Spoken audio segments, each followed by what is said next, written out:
ছাত্ৰ ছাত্ৰীসকল, আজি ছৈয়দ আব্দুল মালিকৰ বিয়াৰ প্ৰেজেণ্ট চুটিগল্পটি আলোচনা কৰিবলৈ লৈছোঁ।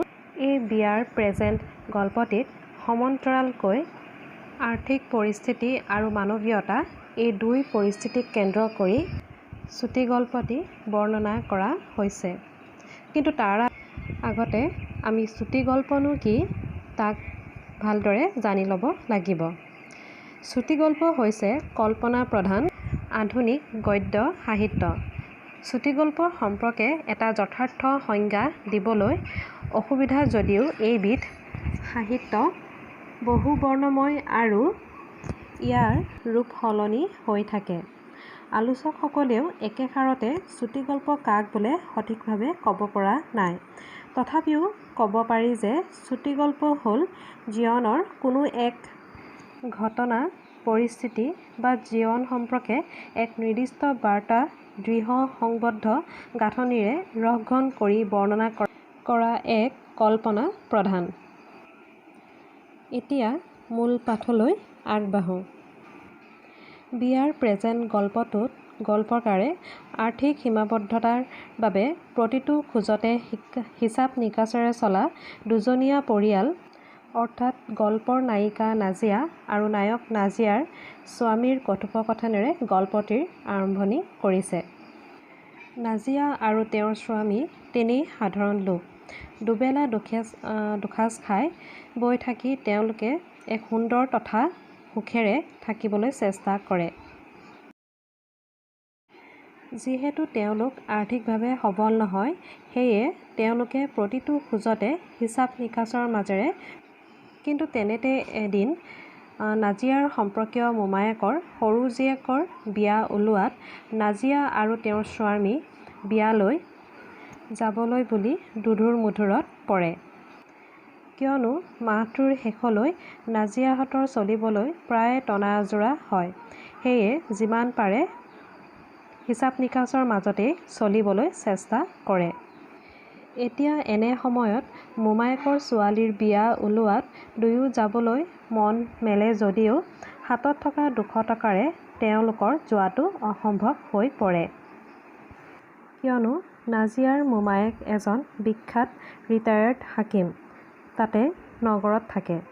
বিয়ালৈ বুলি ভাল উপহাৰ এটা অৰ্থাৎ চকুত লগাকৈ একো এটা নিদিলে দুয়োখন ঘৰৰ মান সন্মানৰ কথা থাকিব বুলি নাজিয়া আৰু তেওঁৰ স্বামীয়ে মিলি যোৱাৰ পৰা আৰম্ভ কৰি বাছৰ ভাড়া, ৰিক্সা ভাড়া, মিঠাইৰ টোপোলা, উপহাৰ এই আটাইবোৰৰ খৰচ হিচাপ নিকাচ কৰি যে তেওঁলোকৰ হাতত একো নাথাকিব, সেই সকলোবোৰ নিজৰ মাজতে কথা বতৰা পাতি বিয়ালৈ দুয়োজনৰ ঠাইত কোনো এজন অৰ্থাৎ গল্পৰ নায়কে নাজিয়াকে মোমায়েকৰ বিয়ালৈ যাবলৈ অনুৰোধ কৰে।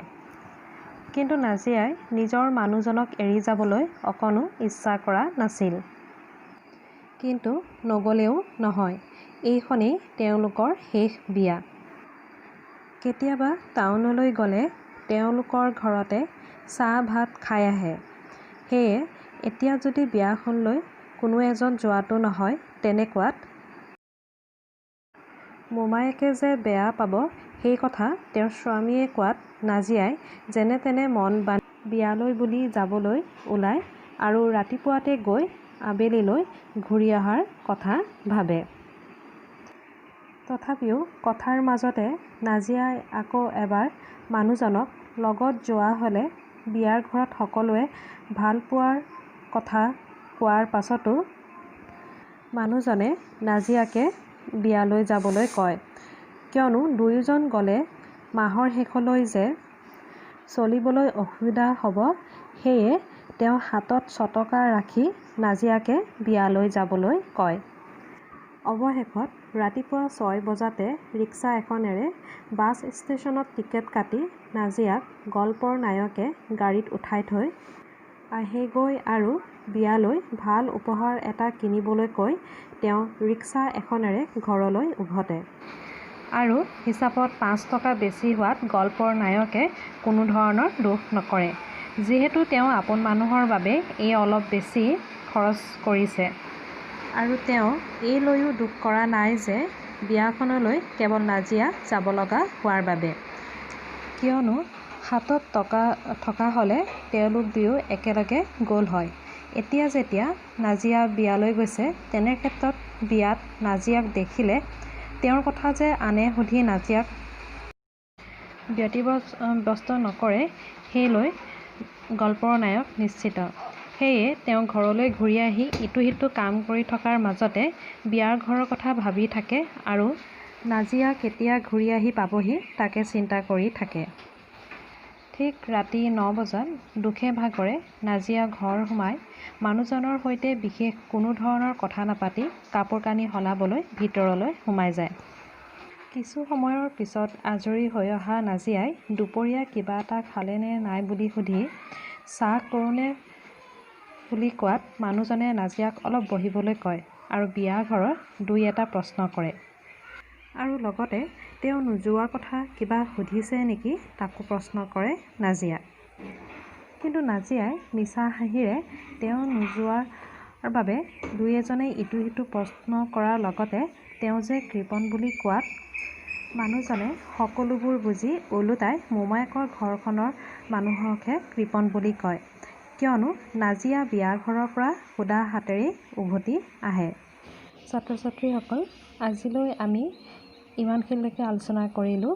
পৰৱৰ্তী সময়ত দ্বিতীয় খণ্ডটি আলোচনা কৰিম।